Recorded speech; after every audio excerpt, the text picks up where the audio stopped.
Hello everybody, welcome back to LizLabz. It's been a minute since we've been doing a LizLabz. I took a little bit of a break while we were getting a brand new series going, and go check that out. That's a little bit of a role play type of character, something way different than what I've been doing, but it took a little while to do the setup, so therefore these kind of fell by the wayside. But I do have a bit of bad news. The list that I was working on for this particular series, in the process of reorganizing my entire setup here, I rearranged everything so that I could finally do a spectator cam, and I had to rearrange the entire room. So, a bit of an issue. The list that I was working on for this series is gone. I no longer have that list. But the good news is there's always questions, people asking things that make it easier for me to do these types of videos, so if you happen to have any questions on how certain mechanics work, let me know. I do still have one coming in for the heat map. I know I was going to talk about that. I said it several times that I was going to, but the other things that were on my list, I have no idea what they were. I just knew that I was going to talk about the heat map because I was doing some studying, and then I determined the best way for me to talk about the heat map is to not talk about the heat map and send you guys to another video that I had seen that I promptly lost the link to because I moved everything. So, what we're going to do is, all of that to say, we're going to start out jumping into the meat of the playthrough style. Basically, we've been doing a whole lot of beginning stuff, and this is going to be how you survive the Horde Night specifically. As a beginner player, how do you survive the Horde Night?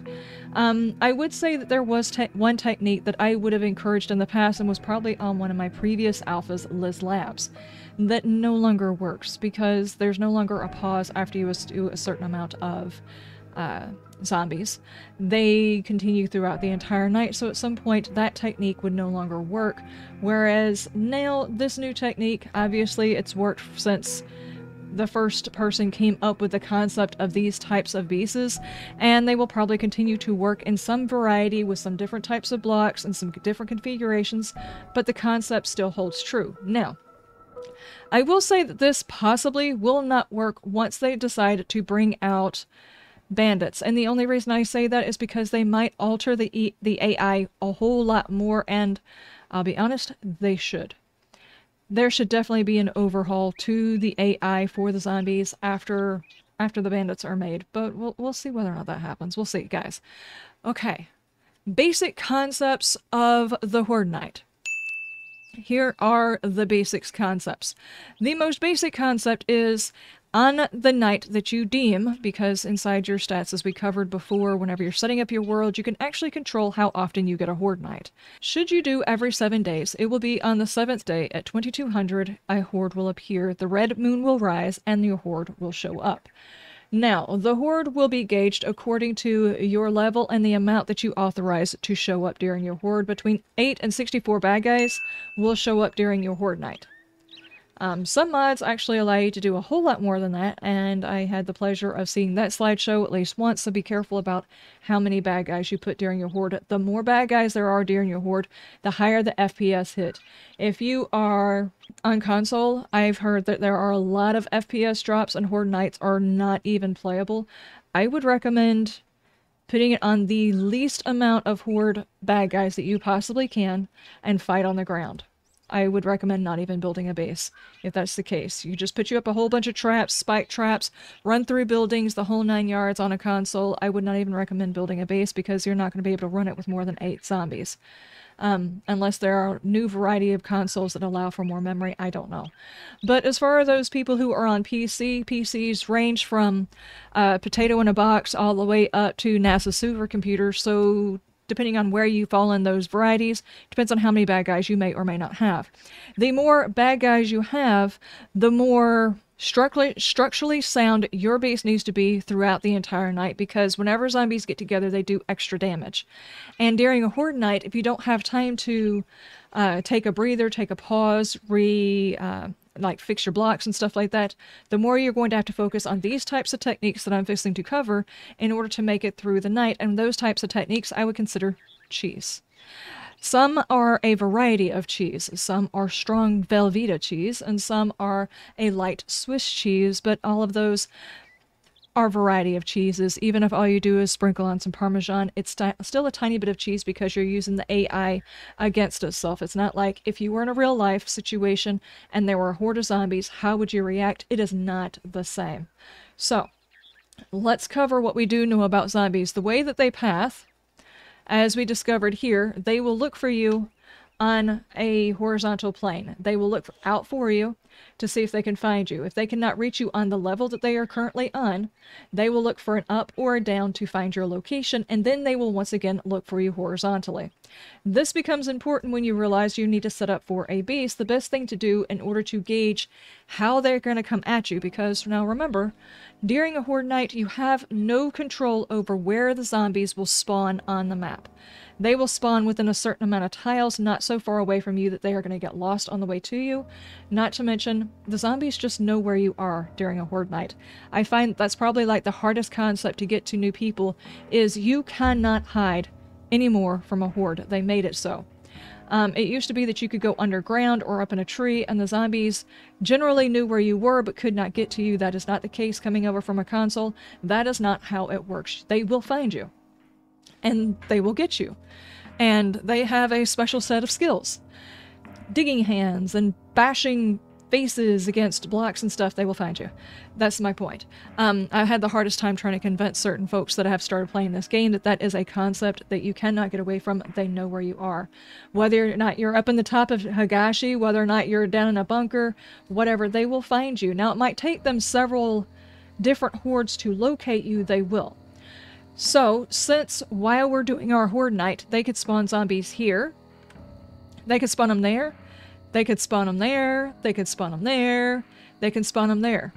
The easiest way to maintain any kind of control over the way in which they are going to approach you is to fix it to where when they search horizontally, they do not find your location, that they have to go up or down to you.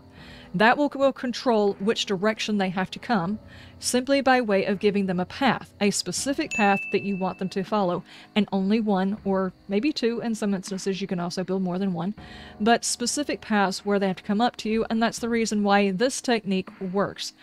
Because even if they spawn over there, way over there, at no point are these zombies that are way around here on the horizontal going to say, okay, she's on my path, I can just run straight to her and therefore run up behind you. They can't do that. They have to go up to your level or down to your level, which is why people build the tower base.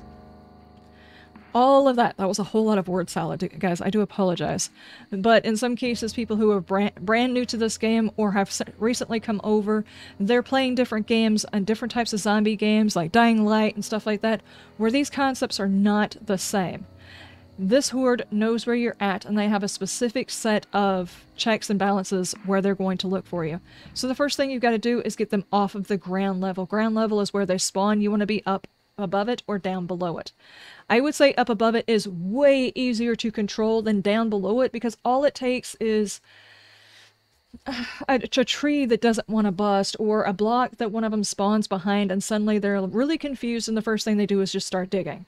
And all it takes is like one or two of them to start digging in the wrong place, and suddenly back behind you, where you're not really paying attention because your fall area is in front of you, they're suddenly digging down below them. Because if you've played this game for more than a few hours, if you're like 100 hours in, you've seen it at least once, where a zombie will randomly walk towards you, veer off, and go slap a thing. It happens regularly. Once a week while I'm playing, a zombie will be just walking towards me, and then just turn and walk away and go slap something. That happens sometimes during Horde Night too. We refer to it as Fluffyitis. It used to be a thing that was only in the Fluffy character, which is our tourist character. I don't know if it was like a random something or another that was introduced, or if it was an accident that was introduced to the zombie AI, and since then has flourished into not just him, but other zombies as well, where they just randomly do dumb things. I think it's an interesting concept that they just randomly do the dumb. And I just call it Fluffyitis, or doing the dumb.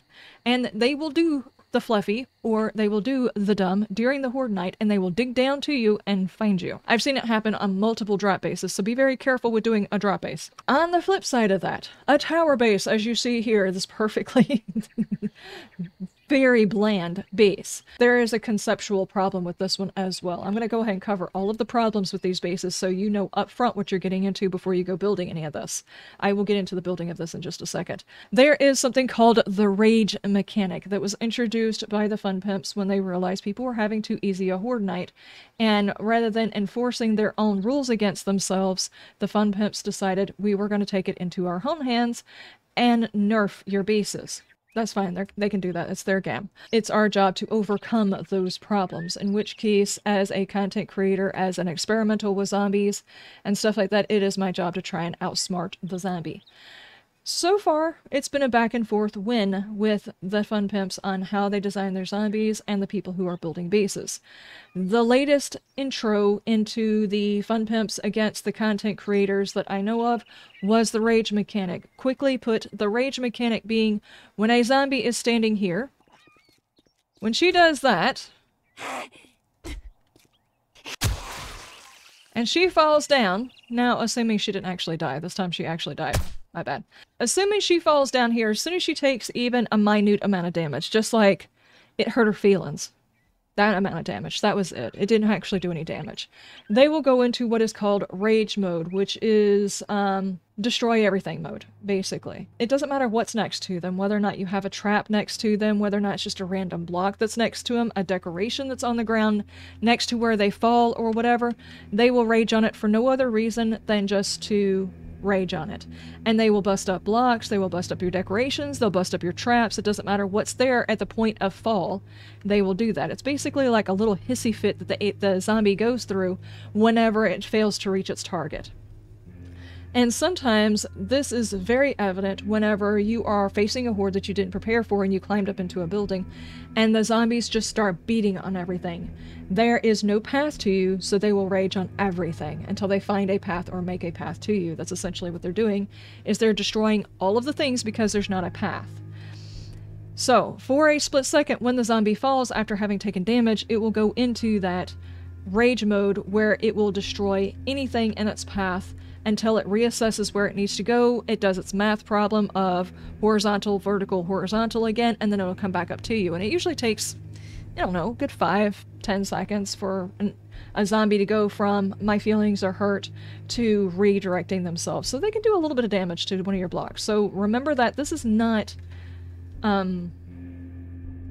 this does not mean your blocks will never be attacked because they won't do it. There is a mechanic to try and bring these things down. Just so you know. Now, the basic concept being getting yourself up off the ground to have the zombies come up to you, therefore doing their pathing of they spawn on horizontal, can't find you, go up vertical to get to your level, and then go back horizontal to get to you again. This is the basic design right here. Plain and simple. We are about 5 blocks. This level right here is 5 blocks above ground. There are not other things around me, like no trees, no buildings, no big rocks, nothing else that the zombies might be like confused because they're going to go horizontal to you. Now, if that horizontal means that there's a tree and a building, a rock or something like that, they could get confused and they will go beat up on the rock or beat up on the tree or climb through the building to try and get to your location. They may actually get up on your location in a building right next to you, so be very careful about using this in the middle of a city. But you have the stairs up to your location, then you have what I would refer to as a thinning out process. Whenever you bring zombies up to a location, if you've got 8+ zombies coming at you during a horde night, it's fine. For the most part, you should be able to handle it, but I've actually run a horde night recently where they can easily overwhelm you, and without thinning them out or having a way for them to get knocked back for a little while to allow you some breathing room, it means that your blocks are not going to get fixed, your weapons are going to break, you're not going to have a chance to heal up and things like that, so you do need a chance for things to be thinned out. And I particularly like this block. There's a lot of other people who use like full cheese blocks where the zombies think that they can walk across it and cannot, and therefore just fall. Me personally, I like this, and to make it even spicier on the zombies, I do that. That is basically my, this is my very rough basic setup. There's the jump up, because if you put stairs here, they just beeline it up the top of it. If they have to jump, it slows them down, which is good for you to be able to make repairs and stuff like that. And then we have a jump, and every time a zombie jumps, there is a 0.25%, I think, chance that they will spaghetti leg or slide off to the side.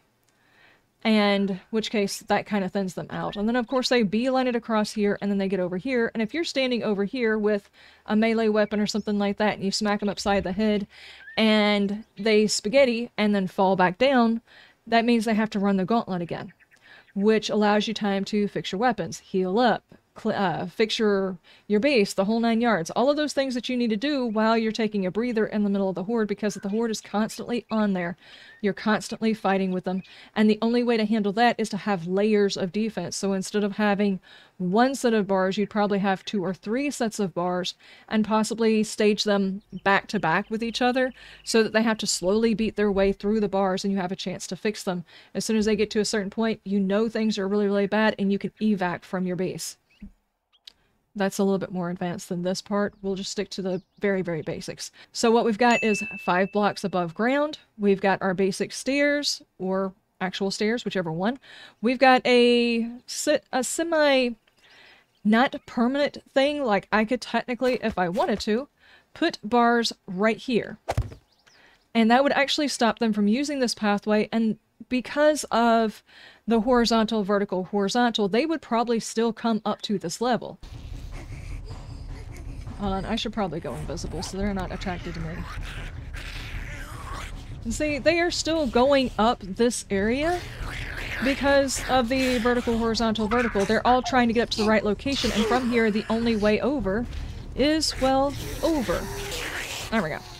So because of the vertical, horizontal, vertical, horizontal, they are still going up to that location, and once they get up there, they're like, oh, our way is blocked, but this is the only way from here to get there, so we have to find a way through or over.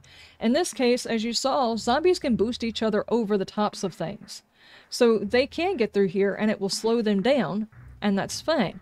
So you can do a 2 block here, and eventually some of them will get pissed off and break this top block, in which case they're just hopping over the top of it and possibly spaghettiing and falling.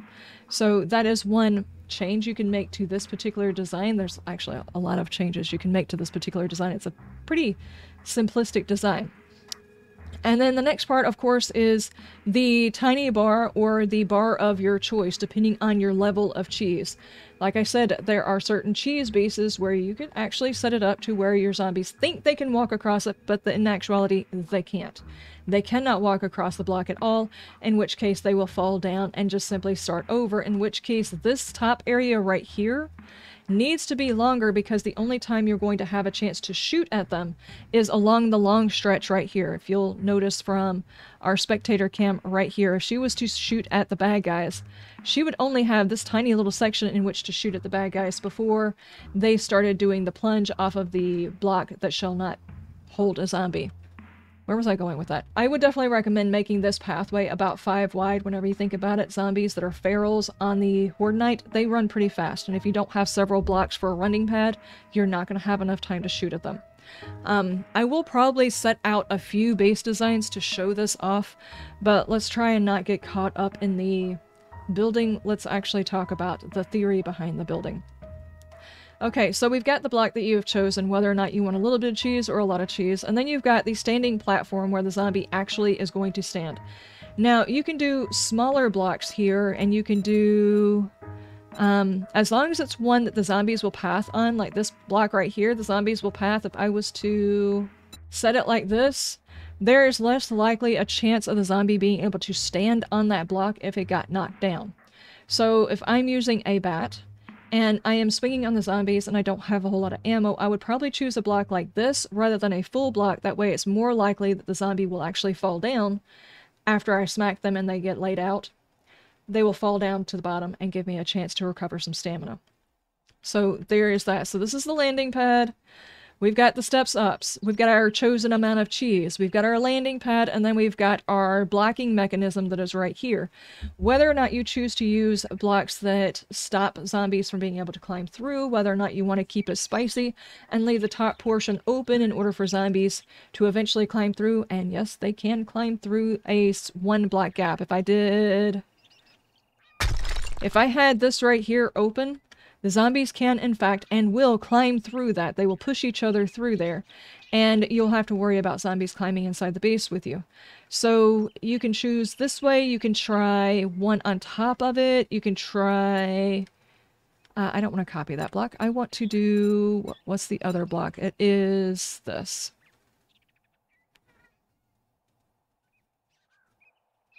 You could try something like that as well. It's going to make it a little bit harder to see certain areas of the zombies, like if you're doing body shots instead of headshots. And of course the dogs' heads are going to be right here, and if you don't have a way over the top of the block, you're going to have a hard time doing a headshot on one of the dogs. Of course, the dire wolf will probably be over the top of it, I would think.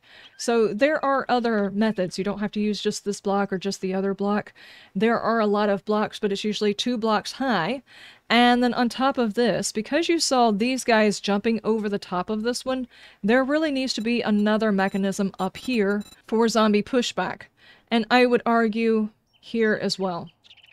A lot of times whenever I do my bases, these are not the exact blocks that I use, but for the most part, these are not the right ones. For the most part, I do a funnel that allows the zombies to get squished together, because otherwise they might push each other off the side. I've seen zombies with like a toe on this block and just stand here and beat on the side area until they can get through. It's exceptionally frustrating and scary when it happens. So, if you have these blocks right here, it pushes the zombies back and forces them to squat down. And those guys I would call like maybe pushers. So we've got the step up, our amount of cheese, our landing pad, our blocker, whatever kind you want to. We've got our pusher, which is the block that you're using to push them. There's a couple of different ones, and I would definitely recommend doing this more than one, because if they stack on top of each other, and they can stack more than 2. They can stack like 2.5 or 3 even. They might climb on the top and be on top of your base. And then of course I would say the next part is your blind, which is what you're using to cover yourself. The zombies can't get to this area, so why are these blocks here? Why would I fill in this entire area right here, you know, all along the side? And that's because you have spitting zombies, and those spitting zombies also show up throughout the entire horde. They can spawn over there, there, there, there. So if you leave this back part open, you're going to get slapped in the back of the head with zombie spit. So the blinds and stuff are basically anything you're using in order to stop the zombies from seeing you while you're doing the horde night. And it's not just the zombies themselves, the birds, the ferals, or the irradiateds. One of them. They also spit, so you not only have to have that, you also need a roof. And I would definitely recommend making sure that you put a hole in the roof. I wouldn't do it this way. I would use like bars or something like that to put across the top of it. Okay, and that's basically your zombie shield right there. So you don't, not zombie shield, but your bird shield. And a lot of people also use either their turret, their little robot turret, to fight against the vultures that show up, or they actually make turrets to watch the top of their base so that they don't have to worry about the vultures at all. But in that case, you would definitely use these bars right here, or you could even use these right here. Would probably work better because they don't allow the spit to go through them, whereas the bars do allow the spit to go through them. Which is why a whole lot of people have been using these rather than these nowadays, so any of these bars right here could actually get placed with this thing right here, which is in the basic menu. What is it called? The scaffolding ladder. It actually blocks zombie spit, so if you put that at the end and the zombies come up the pathway and say a cop comes through here, there they go, they're spitting all over the place, they can see straight up there, they're shooting. There they go, it's going straight over there. Pause the AI for a second. Turn the AI back on.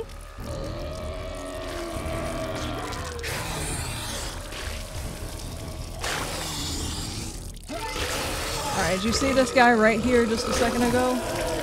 They're spitting right here, but they're not actually able to spit inside of there. There we go. Because this is here, it stops them from actually being able to spit. And if I had had it right here, If I had had it right there, it would have actually stopped it from going all the way inside. So there's certain blocks that actually stop it. As far as I know, this is the only one that doesn't allow spit through, but allows you to hit through. So it's a very useful block. I think a couple more have been found, but I haven't done a whole lot of research just yet. I found one. It works. I'm just going to stick with it because if people find a whole bunch of them, they will all get patched. And if you only find one, they will only patch this one and we'll have another one for the next time. So it's fine.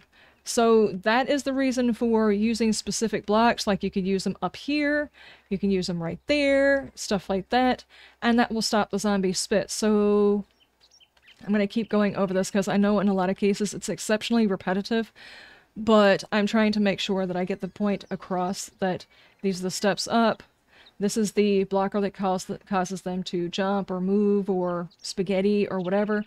And then we have our slice of cheese right here. We've got our landing board, we've got the pushers, we've got our blinds, and then we've got our bars or whatever to stop the vultures. And then of course we have our lift. We need to be a certain amount of distance from the ground in order for the zombies to even care about looking for us. If we're only one above, they can hit up. So if you were to start building your base on... Alright, zombies are 1 too high, and you start it here. Yes, technically, all of the zombies will walk underneath that. But they can also just stand underneath it and slap it and knock you out of your base.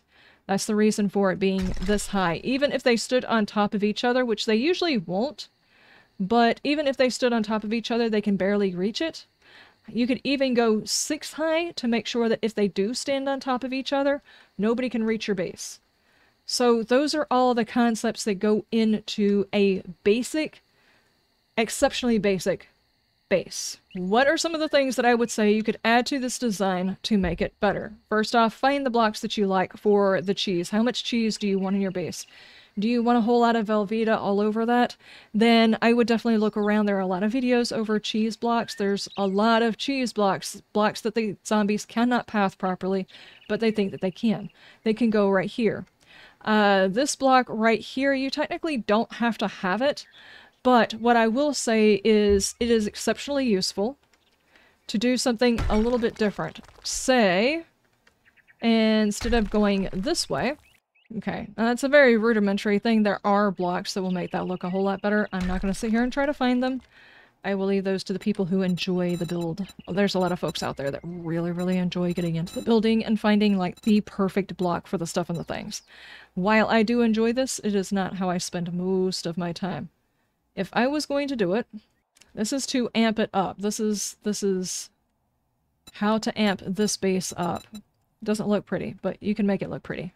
Okay, now, the reason why I added the steps in this one is specifically, I want the zombies to run fast. I've got a very short landing pad here for them. It's a whole 2 blocks, which means if I was to cut this back by 1, which I could cut it back by 1, take out this entire line. I'm not going to do it because this whole thing over here will collapse. But the zombies, whenever they are going really, really fast during a Horde night, because typically the Horde night zombies are faster than most zombies, they will overshoot their target when running a lot. So if they run up here, and since they're not having to stop and jump to get up this pathway, they're going to gain speed going all the way up these stairs, and then instead of going the pathway this way, they'll fall down, which is useful. And then here, there's a chance that they're going to jump and fall, jump and fall, jump and fall. You could technically even take this one right here out with the hopes that they will gain speed and just run off the side. Now, out of curiosity, is that something that will actually happen?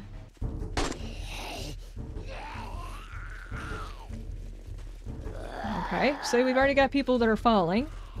A lot of them are just like falling and pushing each other down over here. And we finally have one after all of those that made it to the door. There we go, see? There's 25. We have got 4 guys that actually made it this time.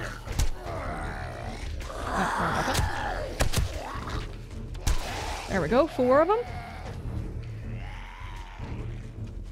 There we go. Just keep an eye on it. Are we gonna get more than 4 this time? Yep, about 5 made it on that run. Okay. So basically, there's 24 bad guys. During the first round that they did, 4 of them made it. During the second round, 5 of them made it. So as you can see, it will slowly whittle down the amount of zombies, therefore making it easier for you to kill, catch your stamina back up, reload your weapon, fix your weapon, run to your box and grab some more ammo because you didn't take enough ammo, or something like that. So it's small techniques like this that you learn over time after playing around with them, that the zombies are really, really fast. They can't actually control a whole lot. They can't fine-tune their pathway. So if you make their pathway kind of complicated, they will have to navigate and will likely fall. So that is one way I would say you could beef up your horde base, but understand once they find your level and they fall back down, if you are still so far away from their position that they think it's easier to take down the block next to them. Remember, every step that they have to take to get to your location is a calculation of whatever inside their brains. They calculate the amount of steps that they have to take, how many blocks that they have to jump, how much stuff they have to beat through to get to you. And they're going to reach out with their brain minds that are mush. I don't know how they're doing all this, but they can calculate which way is going to be easier for them to get to you. Even if it doesn't make sense to you, that's going to be the way that they're going to choose. And the worst part is once they start damaging the way to get to you, say if instead I made this thing really complicated, really, really long, and all that stuff like that, and then the zombies are like, you know what, actually no, it's just going to be easier to take her down out of here or climb through these blocks after we bust holes in these blocks.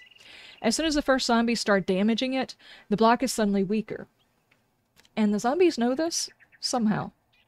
So if your block is like at half health, the zombies know that your block is at half health, and that is recalculated as their pathway calculation to you. So make sure you fix your blocks in between your horde knights.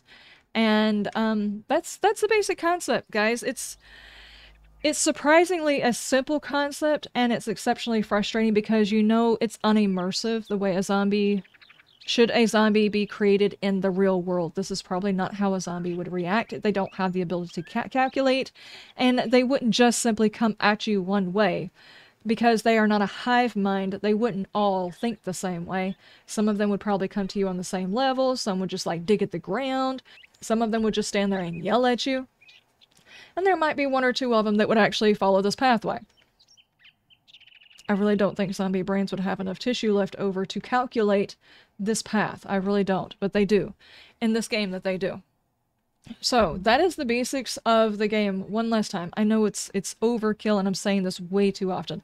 We have our step up, the horizontal, vertical, horizontal, whichever way you decide to go with it. I definitely do recommend, though, bringing it up off the ground. It's a whole lot easier to control, because when you bring it up off the ground, you control the factors, whereas underneath the ground, there could be random world glitchiness that puts a big cave next to where your base is that you can't even see is there, that the zombies calculate in, and they suddenly come in through your backside without asking, and then you wind up with zombies in weird places. So yeah, our zombie steps, our amount of cheese, depending on the amount of cheese, between Velveeta and Parmesan or whatever, the blocks that you're choosing to use to slow the zombies down or otherwise thin them out or whatever, and I would definitely recommend using a thin out. Just putting a solid block from here to there, yes, it is doable and you can do that. You're not thinning them out at all, you're just controlling the direction they are coming from. That is all the base would be doing at that point. And you could definitely say that that is like the least amount of cheese you could possibly put on something. It's just a solid path between you and them. The only thing you did was get the elevation to know which direction they were coming from. I guess you could say that's the least amount of cheese. But, yeah, there's definitely this, and then of course you've got things that would distract, otherwise impede your zombies and possibly cause them to jump, move in weird ways. You could put angle blocks that push them to the side a little bit, and therefore possibly push them off the pathway.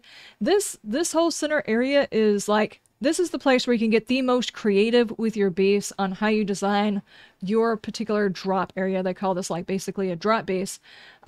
This area right here could be customizable to you depending on how you like to have your zombies path towards you.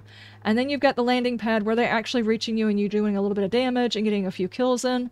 And then you've got the push section that allows you to push zombies back away from a certain area so that they don't climb on top of your base. So they don't climb on top of each other and bust into blocks that they're not expecting, that you're not expecting up above you.